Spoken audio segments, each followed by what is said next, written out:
வணக்கம் நண்பர்களே. நம்ம எல்லோரும் படையப்பா படமும் பார்த்துருப்போம், துப்பாக்கி படமும் பார்த்துருப்போம். இந்த 2 மூவிக்கும் ஒரு ஒற்றுமை இருக்கு. அந்த படத்தோட இன்ட்ரோல் பிளாக் பத்தி தான் சொல்றேன். I'm coming for you. But once I get to you, I will kill you. I'm waiting. அதாவது நான் காப்பி அடிச்சாங்கன்னு சொல்ல வரல. அது என்ன ஒற்றுமை அப்படின்னு டெக்னிக்கலா பார்க்க போறோம். டெக்னிக்கலி அந்த படத்தோட ஹீரோ அண்ட் வில்லன் கேரக்டர்ஸ் அவங்க மென்டலி வெரி ஸ்ட்ராங். அது உங்களுக்கே தெரியும். 2 படத்துலையுமே இருக்கிற ஹீரோ கேரக்டர்ஸ் கொஞ்சம் மைண்டை யூஸ் பண்ணி ப்ளே பண்ற கேரக்டர்ஸ். ஸோ ரொம்பவே கூலாக இருப்பாங்க. துப்பாக்கியில் ஜெகதீஷ் அப்படிங்கிற கேரக்டர், படையப்பால ஆறு படையப்பன் அப்படிங்கிற கேரக்டர்.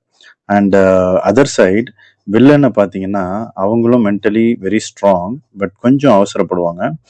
இந்த 2 பேரும், அதாவது இந்த 2 டிஃப்ரெண்ட் கேரக்டர்ஸ் உள்ள 2 பேரும் க்ளோஸா அவங்க லைஃப்ல மீட் பண்ணும்போது அவங்க ஆப்போசிட் கேரக்டரோட வெயிட் தெரிஞ்சவங்க. இவங்களுக்கும் அவங்களுடைய வெயிட் தெரியும், அவங்களுக்கும் இவங்களோட வெயிட் தெரியும். ஸோ அந்த சுச்சுவேஷனே ரொம்ப கூலா ஹேண்டில் பண்ணும். ஸோ அதனால என்ன பண்ணுவாங்கன்னா கொஞ்சம் மைண்ட்ஃபுல்னஸோட அதை ஹேண்டில் பண்ணுவாங்க. அதனால தான் அது இன்னைக்கும் மாசா இருக்கும். அட்லீஸ்ட் துப்பாக்கிலையாவது ஐ எம் வெயிட்டிங் அப்படின்னு ஒரு டைலாக் சொல்லுவாரு. பட் படையப்பால அது கூட இருக்காது. தலைவர் நீலாம்பரியோட சேலஞ்சுக்கு ஜஸ்ட் சிரிச்சே உன்னால முடிஞ்சதை பார்த்துக்கோ அப்படின்னு சொல்லாம சொல்லியிருப்பாரு.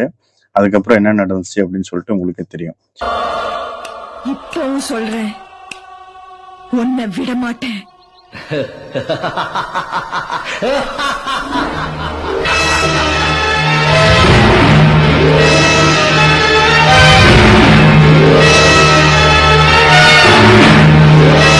இப்படி நிறைய விஷயங்களை, படத்தை பத்தின நிறைய விஷயங்களை தெரிஞ்சுக்கணும்னு ஆசைப்பட்டீங்கன்னா இந்த சேனலை சப்ஸ்கிரைப் பண்ணிக்கோங்க. தேங்க்யூ.